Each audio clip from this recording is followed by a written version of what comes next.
여러분 안녕하십니까? 겨울 날씨가 하루가 다르게 급변하고 있습니다. 이틀째 이례적인 겨울 장대비가 이어졌는데 내일은 기온이 뚝 떨어지면서 서쪽 지방을 중심으로 많은 눈이 오고 전국에 강력한 한파가 밀려 들어옵니다. 양소영 기자가 전해드립니다. 오늘도 세찬 겨울비는 이어졌습니다. 출근길 지하철역을 나서며 우산을 펼치는 사람들에 미끄러운 빗길에서 속도를 내지 못하는 차량들. 겨울철엔 익숙치 않은 풍경입니다. 평년하고 좀 다른 것 같아요. 옷을 두껍게 입기도 애매하고 우산 맨날 챙겨야 되니까 불편하고.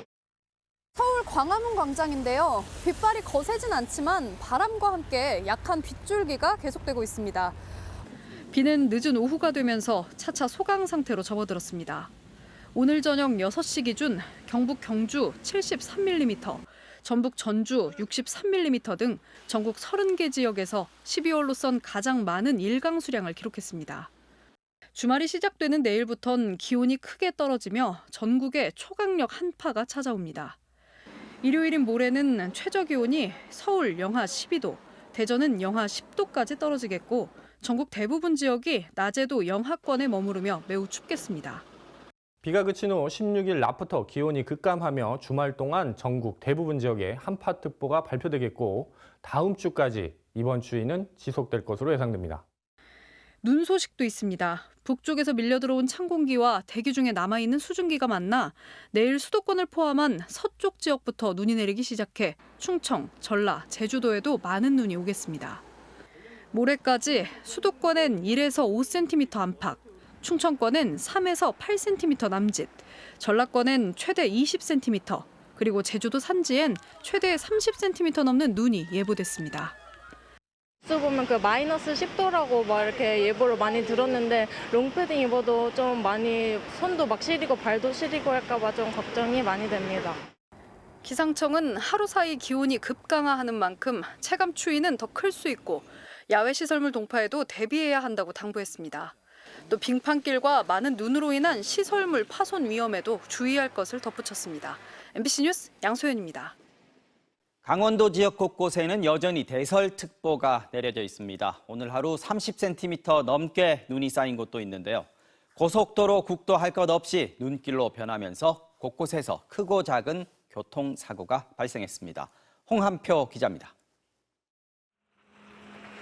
강원도 고성과 인제를 오가는 진부령도로 내린 눈 위에 다시 눈이 쌓이면서 산등성이와 상간도로는 온통 눈밭이 됐습니다. 지붕 위로, 나무 위로 쌓인 눈은 한 장의 엽서 속 사진 같습니다. 사흘 전 최대 70cm 넘게 눈이 쌓였던 강원 산간에 또다시 30cm 안팎의 눈이 내렸습니다. 며칠 만에 내린 폭설은 백두대간을 온통 하얗게 뒤덮었습니다. 대관령 정상에서 선자령으로 이어지는 등산길에는 설경을 감상하려는 등산객들의 발길이 이어졌습니다.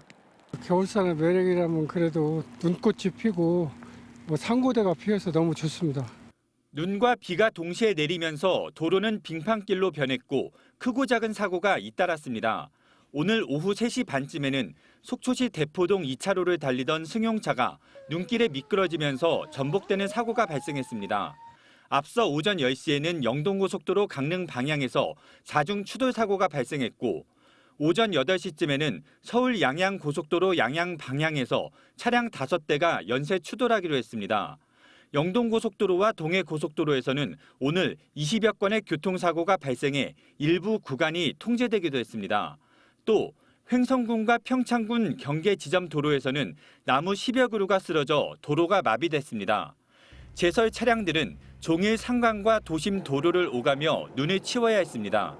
오전부터 지금 눈이 많이 와가지고 저희들 나오기는 10시부터 나왔죠. 나와가지고 지금 장착하고 지금 준비해서 지금 출동할 겁니다. 국립공원 설악산에는 1m에 가까운 눈이 쌓이면서 탐방로가 전면 통제됐습니다.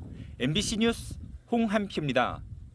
이틀 동안 내린 많은 비로 크고 작은 피해도 잇따랐는데요. 경기도 과천의 한 도로에선 도로 파임이 여러 군데 발생해 30여 대의 차량 바퀴가 파손되기도 했습니다. 차현진 기자가 취재했습니다. 깨진 아스팔트 잔해물들이 곳곳에 널브러져 있습니다.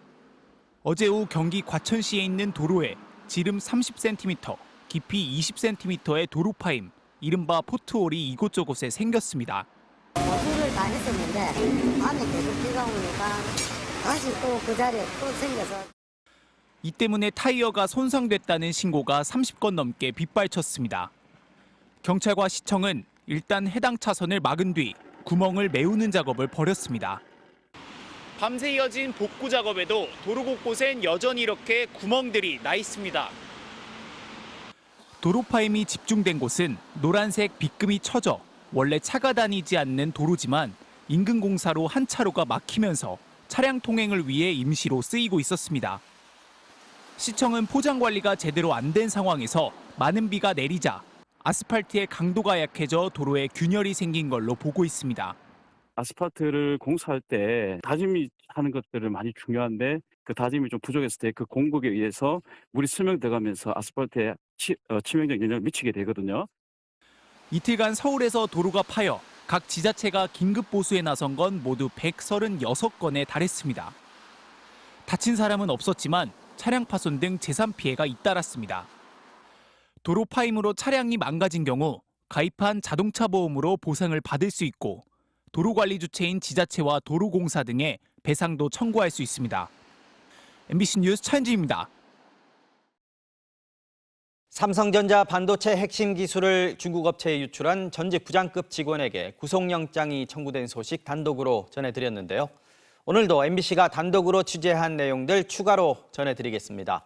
검찰은 구속영장이 청구된 전직 부장이 중국 업체에 넘긴 걸로 의심되는 문서 파일을 확보했는데 여기에 모두 600단계로 이뤄진 반도체 생산의 8대 공정이 모조리 담겨 있었습니다.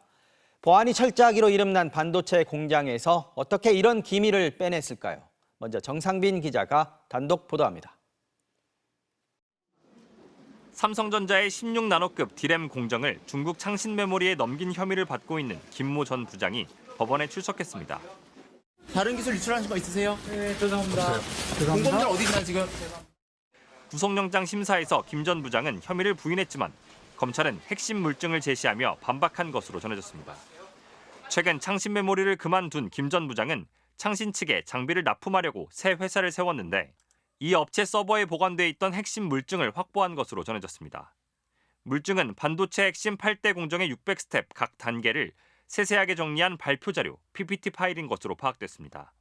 삼성전자 반도체 공장은 파일 복사는 물론 이메일 전송도 막고 USB 등 저장 장치의 반입도 철저히 차단하고 있습니다. 이 때문인지 검찰이 확보한 PPT에는 직접 그린 것으로 보이는 D램 공정도가 담겨 있었던 것으로 파악됐습니다. 2016년 설립된 창신메모리가 4년 뒤 공장을 세워 D램 생산을 시작하는 과정에 이 자료가 쓰였을 수 있다는 게 검찰 시각입니다. 김 전 부장은 삼성전자 근무 당시 8대 공정 중 얇은 판인 웨이퍼에 얇은 막을 입히는 증착 전문가로 꼽혔습니다. 검찰은 김 전 부장이 전문 분야인 증착 공정 자료를 가장 많이 넘겼고 다른 공정의 전반적인 기술도 넘긴 것으로 보고 있습니다. 검찰은 김 전 부장이 얼마를 받았는지 구체적인 액수는 확인하지 못해 아직 구속영장의 뒷돈을 받은 혐의는 적용하지 않았습니다. 다만 10억 원대 연봉을 포함해 최소 100억 원 이상을 받은 것으로 보고 있습니다. 김 전 부장과 공범의 구속 여부는 오늘 밤 늦게 결정될 것으로 보입니다. MBC 뉴스 정상빈입니다. 구속영장이 청구된 김 전 부장은 조금 전 전해드린 대로 반도체 8개 공정 가운데 한 공정에 대해서만 전문가였습니다. 그렇다면 중국 업체는 나머지 7개 공정은 어떻게 기술을 확보할 수 있었을까요? 검찰은 김 전 부장이 삼성전자 베테랑 직원들에게 계약금만 수억 원을 제시하며 많은 수의 기술 인력을 빼간 것으로 보고 있습니다. 검찰이 의심하는 인원만 20명이 넘습니다. 박솔립 기자가 단독 보도 이어갑니다. 검찰은 창신메모리 근무 당시 김 전 부장이 작성한 것으로 보이는 또 다른 문건도 확보한 것으로 전해졌습니다. 김 전 부장이 최근 세운 장비 납품업체 서버에서 나온 이 파일에는 삼성전자 또는 하청업체 등 관계사 직원들에게 얼마를 제시하고 이직을 요구할지 기준이 정리된 것으로 전해졌습니다. 경력이 10년을 훌쩍 넘긴 기술 인력에게만 이직을 제한하는 것으로 기준을 세웠고 계약금만 최소 세후 5억 원 넘게 제시하는 내용이었습니다. 검찰은 지난 2016년 창신메모리로 이직한 김 전 부장이 전문인 반도체 공정뿐 아니라 인사 업무에 관여한 것으로 보고 있습니다. 전문 분야인 증착 외에 다른 7대 공정의 전문가들을 스카우트하려 시도했다는 겁니다. 검찰은 김 전 부장이 삼성전자 근무 당시 옛 동료들에게 이직을 제안한 것으로 보고 있습니다. 특히 세정 분야 전문가도 창신 메모리로 이직시켰는데 과거 김 전 부장과 함께 반도체 공정의 최고 전문가, 투톱으로 꼽혔던 인물인 것으로 전해졌습니다. 이렇게 옮겨간 삼성전자 또는 하청업체 등 관계사 직원이 20명을 넘는 것으로 검찰은 보고 있습니다.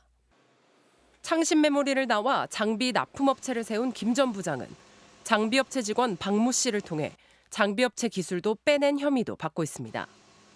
검찰은 김 전 부장 제안을 받고 창신 메모리로 이직한 이들에 대해 수사를 확대할 계획입니다. 일부는 이미 창신 메모리를 그만두고 귀국한 상태여서 이들이 우선 수사 대상이 될 것으로 보입니다. MBC 뉴스 박솔림입니다.